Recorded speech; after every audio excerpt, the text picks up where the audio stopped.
We're about to go. Good luck, everybody. Good luck, studio. Feel free to piss around in the title music as well. When he says piss around, he means muck about. That'd ruin the start of the show if you start. And when he says muck about. Yeah, exactly. Actually, we're not recording this shit, I presume, are we?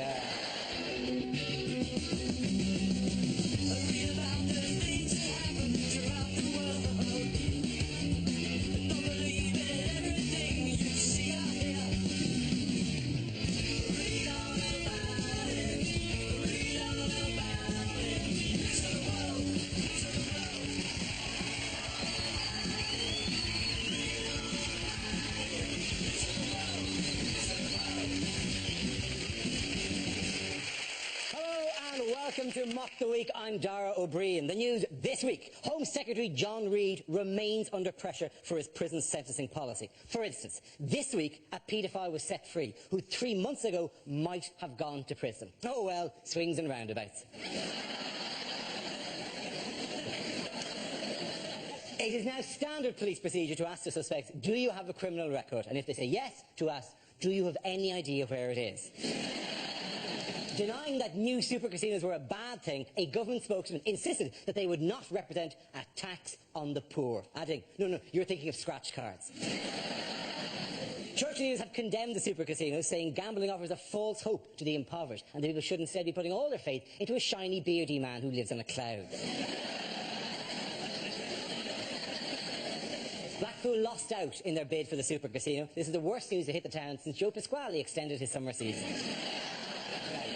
A duck in America has come back from the dead twice. After first being shot by hunters, revived after 2 days in a fridge, it then stopped breathing on the operating table as they repaired its wing and had to be revived with an oxygen mask. Its condition was later described as delicious.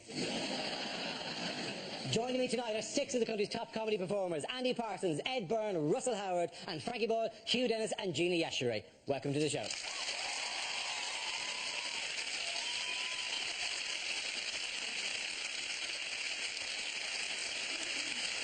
First round is called Headliners. Here's a picture of this week's top tabloid target, John Reid, with some cabinet colleagues. But what does RIPS stand for?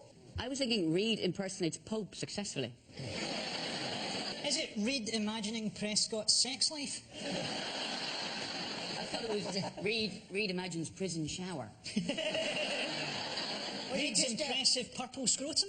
I'm pissing sand! Reid incestuously pumps sister? On a slightly lighter note. That was for you, Howard. I was trying to make you feel at home. Of course, referring to the fact that I'm from Bristol, then. So far, your suit isn't deep fried, Frankie. Well, relax, I'm practicing Sharia. Is it Reid itches penis superbly? Is it Got it just down to a little shuffle. Reid itches penis superbly. Yeah. What he's doing there, you can't see out of shot. He's got a little Brillo pad there, and he's just.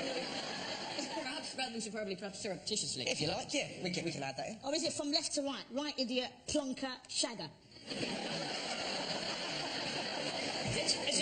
Reid invites painful shagging. He's not inviting it by doing that. No, if anything, he's trying to resist it. That might be the or stand. Surely, if that invites a painful shagging, there must be some horrific stories from Mexican waves. Hundreds of people. The only one smiling was the guy at the top. He's the only If you look at Prescott, is it Reid interrupts Prescott's sleep?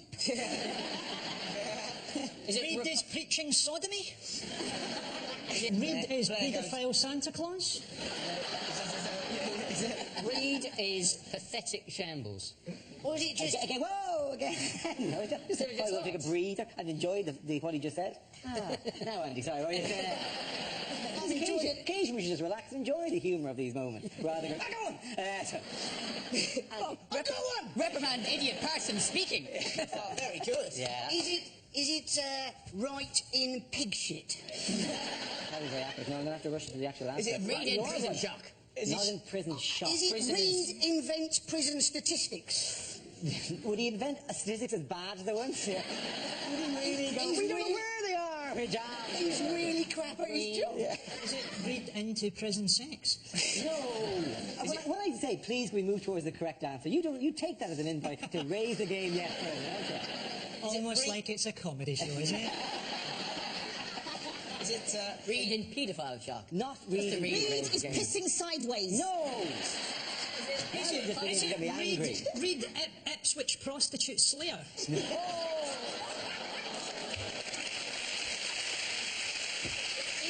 Wait a minute. That's the one you clap? The one we very can't use. Never having a career again. But you go, yeah, good stuff. I like to see a man. I like to see a promising young talent throw away a good career. Good work. That's it. But we can use Good career. Run! It's Prescott Sex Beast. is it Reed is Prescott's soulmate? They just get on. Read in they like going prisons tobogganing. something, isn't it? It's read read in prisons. Shock. No, not Shambles. Shambles. No. Scandal. Read in prison scandal. Yes, very good. Well done, Hugh. It's absolutely right. No. I got that right. Can we re-edit it to make regular Hugh look like he's more clever than you, boy, Bert? Is that what's going on there? Let's do the take with Ed winning. So any guesses on the answer? No, I'm not going to. Is it Reed? What do you want to do or not? No. Why'd you fuck up me taking you prick? I think what you're witnessing there is nearly 400 years of subjugation. The Englishman has made us fight among ourselves.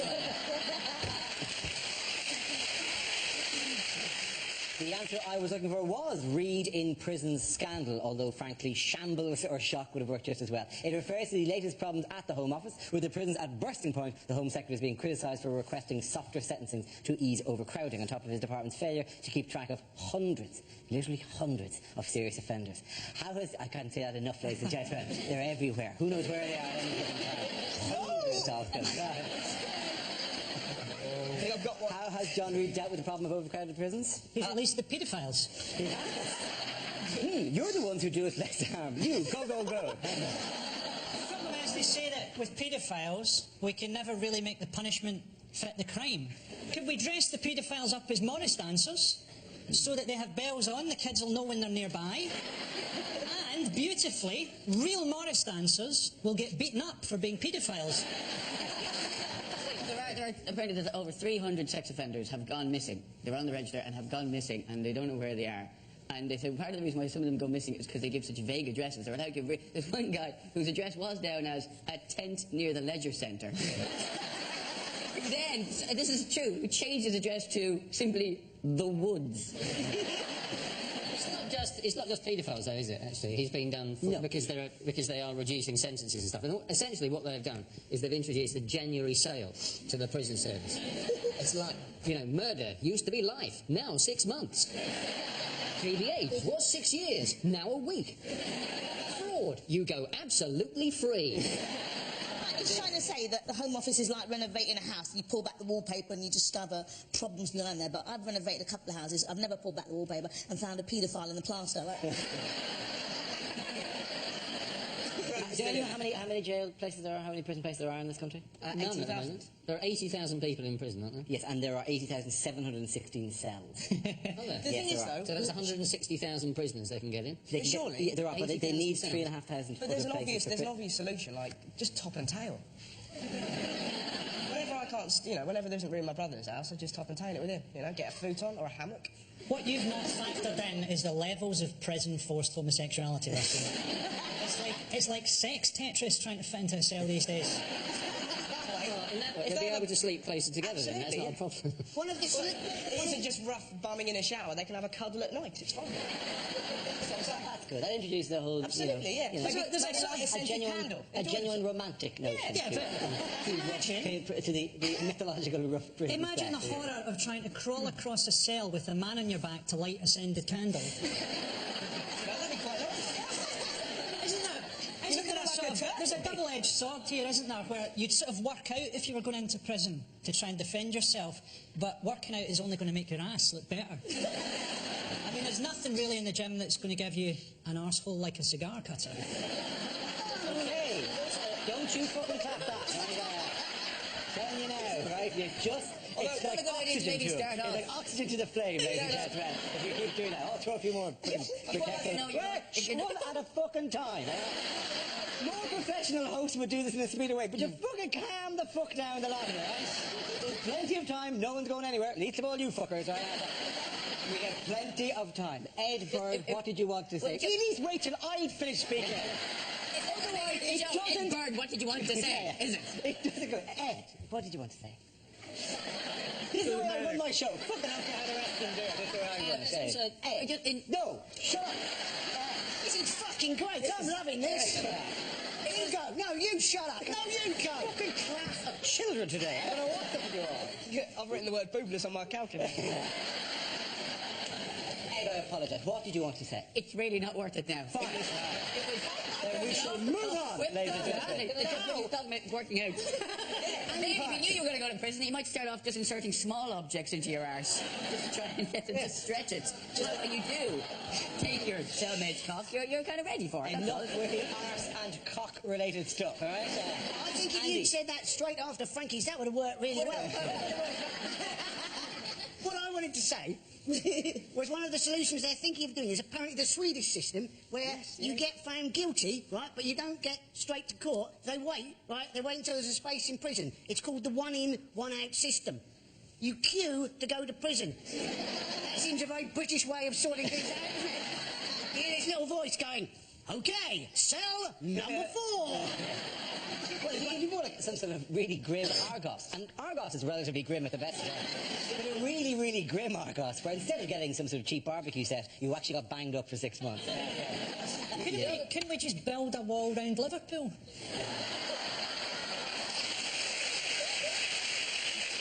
Or what's wrong with sending them to Australia? I mean, we still own it, and I'd like to see someone keep up an antisocial attitude when surrounded by 3 million happy-go-lucky fuckwits. You could, of course, take the Northern Ireland example, because your prison, the reason that you don't have any space in prison is that you imprison so many people. The rate of imprisonment in this country is the highest in Western Europe. No, because as a counter-example, in Ireland, it's half the rate. In Ireland, where you haven't lived for years. If you don't like it, Darren, go back, you know. The fact that Ireland has a low rate of imprisonment is not in any way related to the fact that I'm not there. If I was still there, it wouldn't shoot up. Like, I wouldn't be forcing people into jail. No, when you say you mean you British people, as opposed to you who live here. Because if it's you who live here, it's we who live here. You know, we who live here, taking their jobs. Let's not say. You're making us all look bad. I'm sorry for blowing your cover, Paddy. Right? But anyway, the point is, in this country, all of us. No, not Nigerians. Not the Nigerians. They're not involved at all in this situation. You people. Right? Everyone bar the Nigerians, right? more people are put into jail in this country than anywhere else in Western Europe. Whereas in Northern Ireland, interestingly, the rate is around about half that, right? What they've done brilliantly enough to free up space, they've simply declared everyone a political prisoner and let them out. So what you should do is declare war on Nokia, say, right? And anyone who steals a mobile phone is a prisoner of conscience and should be allowed out. Right? It is a purely financial thing, really, isn't it? That is essentially the problem here with prison services, that it's too expensive and, you know, there's no money for it. So what they should do is put cameras in the prisons and broadcast it as a reality TV show. You'd make a fortune. I'm a criminal, let me out of here. And there's extra deterrent, isn't there, for them not actually escaping, because if they do escape, they'll be interviewed by Davina McCall. They're imprisoning all sorts of wrong people, though, aren't they? And I only say that out of... When I was 18, I was made to go to a police station on suspicion of being a flasher. Are you getting this story out yourself before it breaks in another media? I was the assistant to the assistant caretaker. This is before I went to college. I was the assistant to the assistant caretaker at a comprehensive school in Yorkshire. And it was too far away. There was a big gap in the middle of the day where I didn't work. You got to fill those hours somehow, don't you? And I used to go to sleep in the car. And one day, a police car pulled up next to the car, which I'd parked in a country lane. And unfortunately, I was asleep in a big sort of student Mac. And there had been a flasher at this school. So I was forced to go to the police station, and on presentation of certain pieces of evidence, they let me go. Hang on a minute. Whoa. there's one. Firstly, your can't tell case you. isn't watertight here, right, until you present these certain pieces of evidence. By which I mean you had to flash. And people went, no. Also, I want to know if they put an evidence tag around your cock and balls. They did, and it's still there. Another idea with the whole thing of, you know, the prison overcrowding might be if they put up, like, mirrors in all the cells to create an illusion of space. What feng shui? Surely every mirrored cell would already have another prisoner in the other side of it. And also, there's nothing worse than having some guy shagging you, look at himself in the mirror and wank.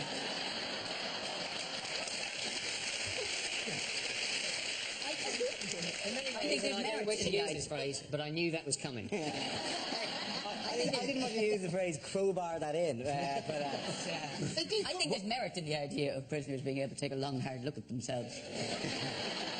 Not a bad idea. What new initiatives are the Home Office coming up with now? They've got an initiative, haven't they, to do a database of people's shoe prints. People's shoe prints. Which isn't as daft as it sounds, because from a shoe print, they can tell what size you are, they can tell what height you are, what weight you are, and various other stuff about you. Which is why, when I'm doing a crime, I always wear high heels and carry a bowling ball. If you were a burglar, surely, just before you commit the crime, you just got to pop on novelty slippers and you're fine. So they're like, who are we looking for? Looks like a Gruffalo. It's another clown. Exactly. Why are so many clowns committing crime? They've just got a database full of Nike trainers and, like, okay, so burglars are wearing Nike trainers and maybe the odd pair of Reebok Classics. I mean, you could easily guess about the need of a database. He was probably wearing a Burberry cap and a Sovereign. What is it? The database Gina, isn't to work out what kind of shoes criminals wear. That's not the major interest. It's not like there's a massive marketing opportunity But all here. they're gonna have is If a we could database only of find Nikes. out what toothpaste they use. This is our audience. We've got to go after the criminals. Do you think the fact that Nike trainers are the most popular shoe for burglars, which they are, aren't they? It's like 80% of Nike. Has that got anything to do with the slogan, just do it? Couldn't we just arrest all people who wear sandals as a kick-off? I mean, I'm sorry to get back onto the paedophile thing again. Okay, I'm going to break that round. Ladies and gentlemen, at the end of that round, the winners are Gina, Hugh and Frankie. The next round is called Between the Lines and features Hugh and Frankie. Would you please make your way to the press pit? In this round, one of them takes on the role of a person in the news addressing the media, while the other translates what they really mean. Frankie, you are US President George W. Bush making a State of the Union address. Hugh, you will tell us what he really means. My fellow Americans. Many people are surprised that I've committed another 20,000 troops in Iraq. I was surprised. Every time I order my Tesco shopping online. I admit that there are similarities between Iraq and Vietnam. I think they both have a border with Switzerland.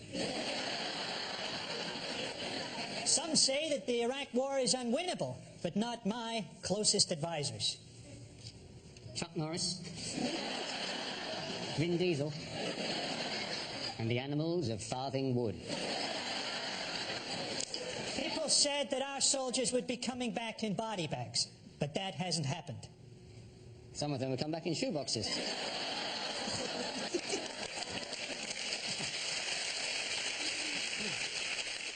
Thanks to me, the war on terror will be won. By Al-Qaeda. Soon the world will be a much safer place. I'm retiring in 18 months.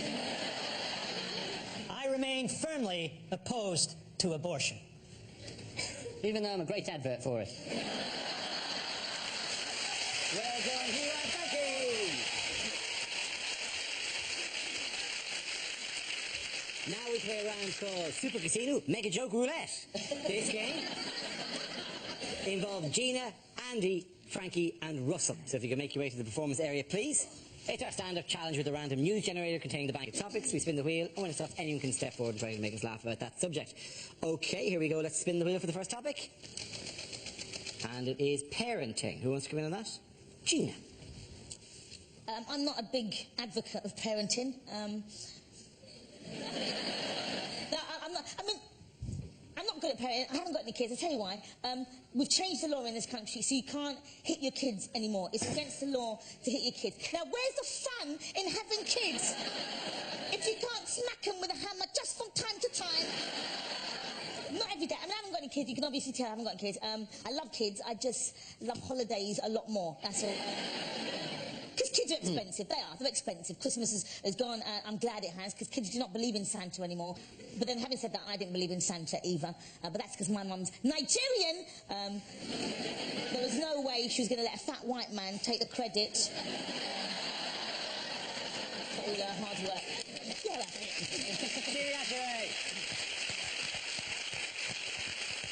Okay, let's spin the wheel again. Subject is the environment. Who's going to come in on that one? Oh, Frankie. Stephen Hawking has just come out and said that global warming might turn the Earth into a cloud of boiling gas. That's Hawking for you. I think I could have worked that out if I just sat about on my arse all day. Ryanair are getting a hard time from the government because they're not doing enough to combat global warming. And you think, well, air travel isn't good for the environment. And surely no one has done more to put people off flying than Ryanair.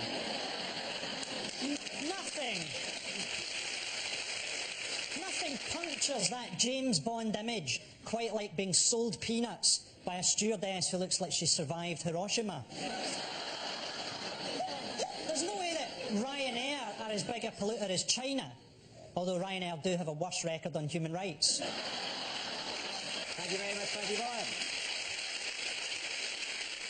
Okay, that leaves us with the entire other side of the room, and Ian Russell. Let's spin the wheel. The next topic is the body beautiful. Who wants to come in on that? We come in all shapes and sizes, don't we? Right. Good example, my mum has recently joined an under 5 foot club, you know.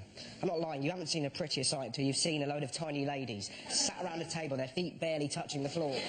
Sat there, because they're all under 5 foot, convinced they've got the same things in common. They haven't, right? The only thing they've got in common, when you hoover near them, they don't have to lift their legs. That's pretty much it, right? There's a really amazing old lady there called Sue, who's about 80, and she's got a prosthetic hand. Now, we got chatting, right? When she first went to school, the state of prosthetics was so poor, she actually went to school with a full-size man hand. As if your first day at school isn't terrifying enough. We're going to get bullied. There's your hand. You'll grow into it. What do you mean I'll grow into it? I'm a little girl, I'm not Gordon Banks. What's that?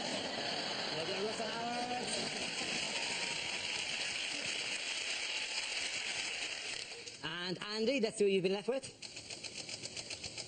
Okay, it's legislation. Away you go.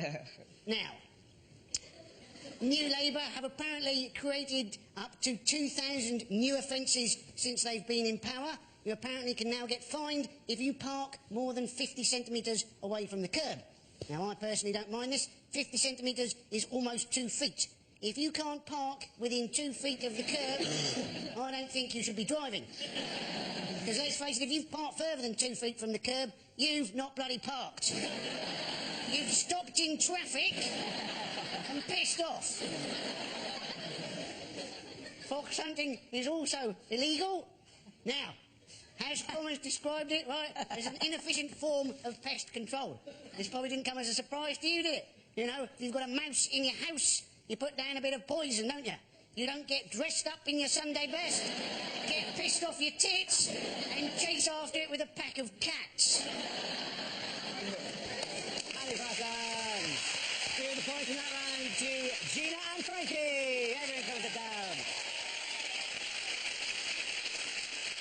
Time now for if this is the answer, what is the question? On the board, 6 categories. Gina, what would you like? I'm going to go for social affairs. Okay, social affairs. The answer is 265 million. Gina, what is the question? Is it how much will the London Olympics cost each of us? How many complaints will there be about the paedophile section of this show?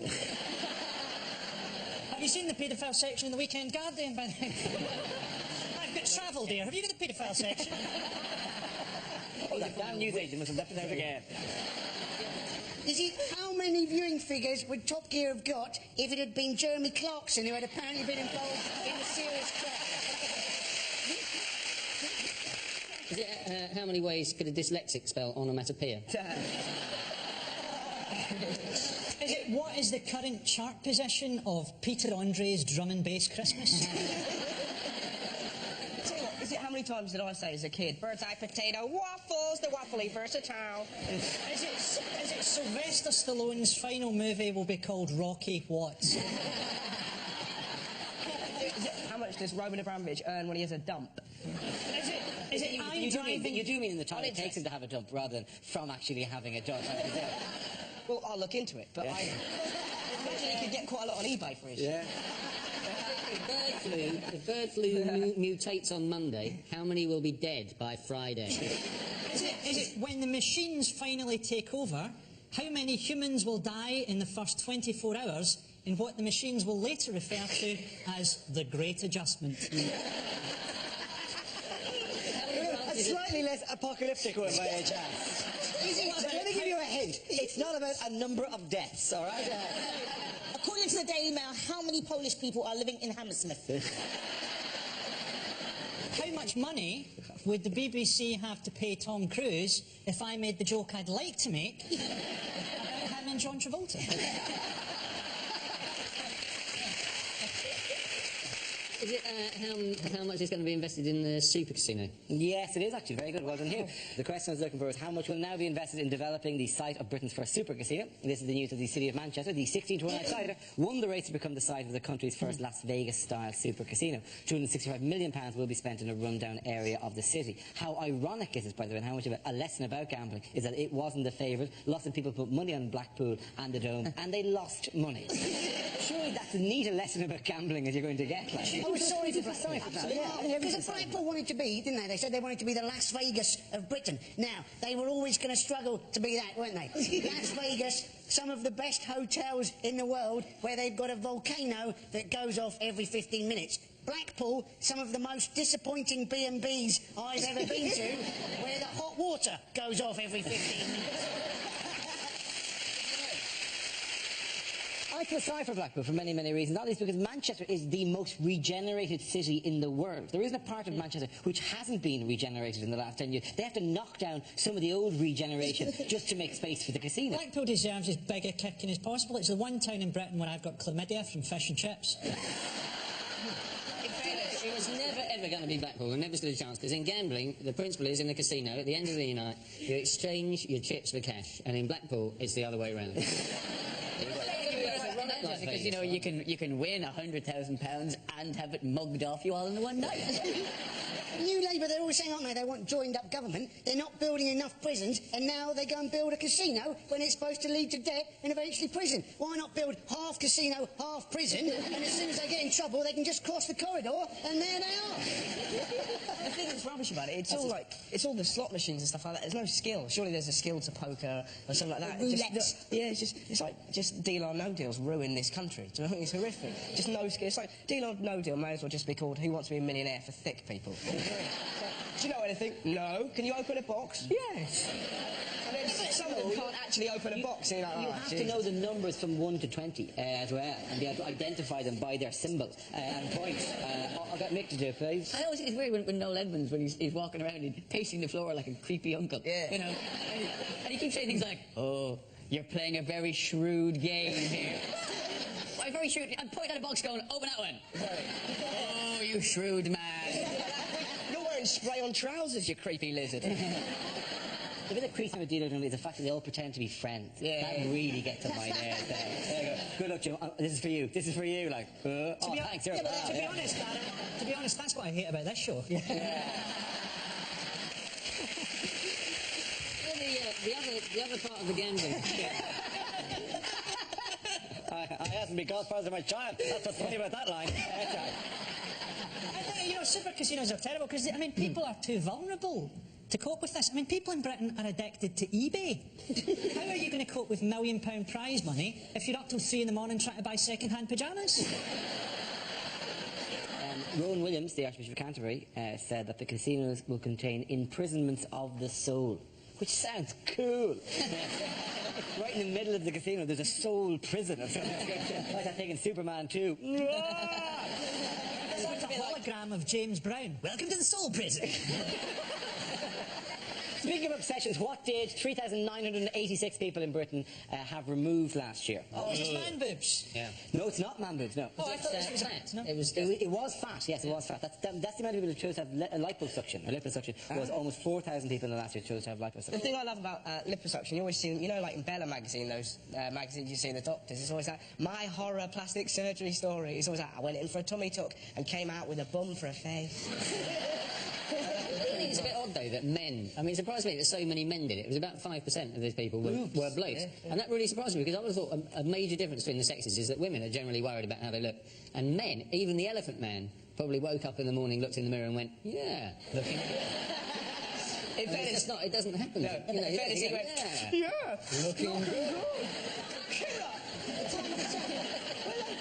I'm no looker, but I'm funny. Having your man boobs done is a very sort of decadent kind of stage to get to, though, isn't it? That's why when I had mine done, I donated them to an African transsexual. Very kind of you. The man boob statistic, just say there are 90,000 instances of cosmetic plastic surgery that go on during the year. There are 177 moves, right? All the papers ran. Well, 177 moves? No, 354 moves, I suppose. 177 operations to remove the moves. Like, one guy went, hey, what about this one? What was to do here? Doink, doink, doink. That's lovely. Doink, doink, doink, actually, rather than. I wasn't going to pig noise. Anyway, so. These statistics, though, they all come, don't they, from the British Association of Aesthetic Plastic Surgeons. Now, given their major thing is to do with breast surgery, isn't brilliant that the abbreviation for them is BAPS? That is fantastic, isn't it? The statistics of this week were that all types of plastic surgery went up significant numbers of percentage points, except for one, which went down. Eyelid surgery. Not eyelid surgery. What's that? What's the whole thing about eyelid surgery? I have no idea. It wasn't the one. I have no idea. What are you asking me? I can understand, like, I don't know, maybe a bloke having more blokes having eyelid surgery. I can only imagine that they're having it done to keep their eyes open while their women are talking about commitment or something. Yeah. Really do want to get married, yeah. The only type of cosmetic procedure that's become less popular are having your ears corrected. Apparently getting the thing pinned back. Suddenly no one wants to do that anymore. I've had that. Have you had that done? Yes, I was born with what they call bat ears. Nice of them. And I had them done, and the reason that my earlobes are so incredibly weird was that the stitches fell out, and the surgeon said, oh, you know, I'll have you back and I'll redo that. And he then died. Do you navigate your way around by radar? Thanks for helping with the pain here. I've only just realised. Yeah, they do. They I'm are looking at your earlobes, and I can't stop looking at your earlobes. Frankie, what you should do is just colour them in silver, and then it looks like you're wearing earrings. You have to be careful here. Hugh has to be careful because this week I discovered, I don't know if you know what slash fiction is, but it's basically gay fiction on the internet where they have people like, you know, Captain Kirk and Spock shagging each other. And there's one of me and you. I don't know why you're doing that, Hugh, because you're the receiver. I'm just trying to make it easier for you. And the most offensive part of it is when they describe my pubes as being ginger. At any stage, do I award points during the sexual act? Do you do it in a press pit? If you could make your way to the press pit now, and then The most frustrating part of the story is when everyone else comes in and interrupts us. Don't worry, we can carry on later. They've invented this chewing gum, supposedly, that's supposed to, help you with obesity. And the doctor said, we got to this idea. We came across it because apparently obese people, they like chewing. This is what they said. But also obese people like swallowing. So that's not going to help there, is it? There was a horrible thing. You read about the Fat Police, by the way? Who are the Fat It's not an ITV series. No. The Fat Police. Come back, please. Harsh lines, he's dead. No, apparently it's social workers who wish to hold parents accountable for overfeeding their kids. That's right. This is just... I mean, parents of obese children are just misguided. Because they're trying to make their children less attractive to paedophiles. But what they're forgetting is that they're making it harder for them to run away. Bring to that round are Frankie, Hugh and Gina. Now we've come to our final quickfire round called Scenes We'd Like to See. This is for everyone, so you could make your way over to the performance area, please. I call it Ideas for Scenarios we'd love to see, and the performers come in with their suggestions. OK. The first subject tonight is what a TV chef would never say. So that's the bird plucked and stuffed. All that remains is to kill it. So that's what you can do with the body.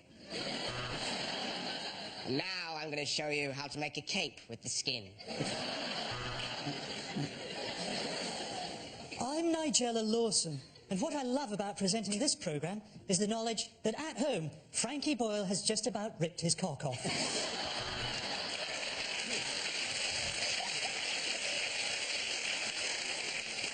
Well, here's one I fucked up earlier. Welcome to One Fat Lady. And here, what you want to do is put a little bit of the brown mixture in the tin and then sprinkle a little bit of hash on the top of it.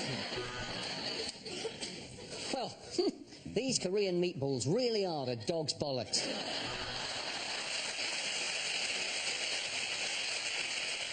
If you're wondering how to get the perfect skin on your parsnips, then you're mental.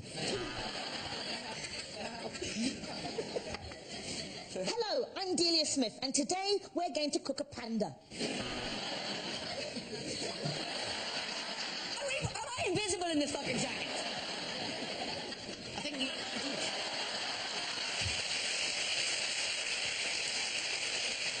So, I've marinated it for half an hour, seared it for 15 seconds, and now I'm drizzling it on my buttocks. You just need two things to make this dish. What you need is a takeaway menu and a phone. Tonight on Russian Cookery, cyanide, polonium, and a crab stuffed with explosives.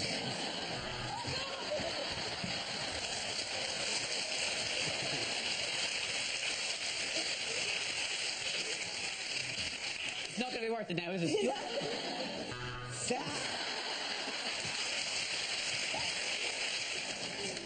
While you're stuffing the lamb, put your hand over his muzzle so he can't cry for his mother. If you don't have chocolate chips, you could just use your own shit. This dish requires a little extra salt, so I'm going to fuck it.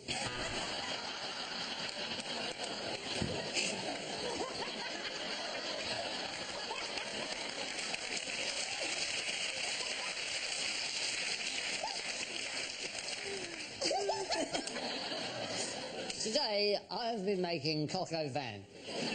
Now, I can't pull it out of the bottle.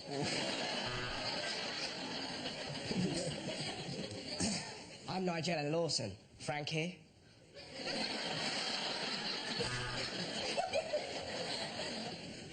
And there we have it. A donut like a Boy Scout's arsehole. The next topic is... Oh, sorry. Oh, I got one in. Sorry, Ed. Would you like Fuck to- you. Best man at his wedding, so I was. Okay, the next topic is... Both feet on the step. I haven't got to it yet. I haven't announced the fucking topic. You can't be rushing in and saying what it is. Everyone, calm the fuck down. But you said if you don't do it, you don't get in. I know. You can't say, oh, calm down. If you don't, they don't fucking let you. I'll calm down here and I'll... No, I'll just fucking... There, I'll sit. I'll sit down. You sound like a chicken. You're all bigger than me anyway. Man, this is like the start of Spartacus. Get me a fucking spear. Please. Did it help if we hop in? I can't see that helping in any way whatsoever. Can't we go in order of hair length? Okay. You haven't seen my pubes. It's like Bob Marley near my wang. Please don't let that bit be recorded. That's going to be the fucking outtake. Wow. All right, listen, please, not to set the wrong tone here, but on your marks. No. The next topic is bad things to say at the opening of the new Wembley Stadium. Is it just me, or does it all feel a bit wobbly? Due to a double booking, England's first match is against Simply Red. Ladies and gentlemen, James Blunt.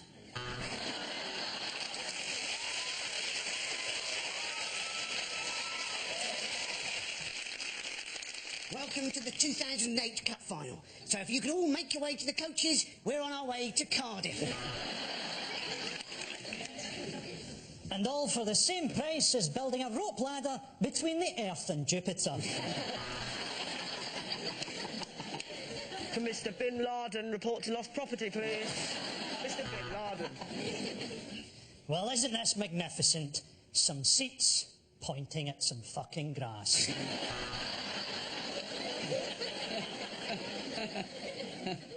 you know, I think I prefer the old one. And now, for the naked Sven-Goran Eriksson bungee jump. Fly, my pretty fly. As you'll see, the dressing rooms have been specially adapted for mass roastings.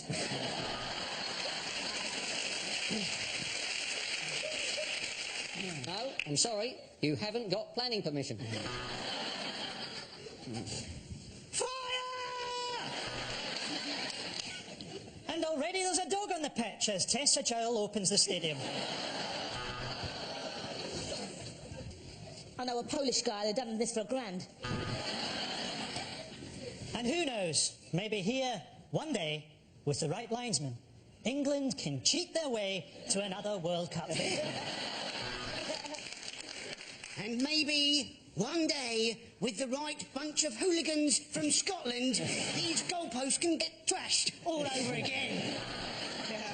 Cost £100 million to demolish Wembley. If you'd had your last game against Scotland, we'd have done it for nothing. We'll leave it that, ladies and gentlemen. We'll leave it that. The winners of that round are Russell, Ed and Andy. Everyone come back. That's the end of the show. This week's winners are Andy Parsons, Ed Byrne and Russell Howard. Commiserations to Frankie Moore, Hugh Dennis and Jeannie Asheray. Thank you for watching. I'm Darwin. Good night.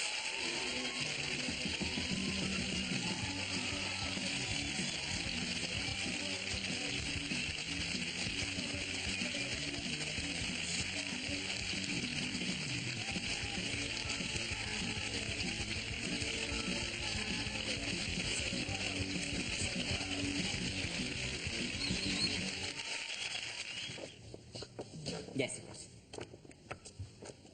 Are you trying to fly? Yes. Trying to create a kind of a vortex that'll lift me out of the studio.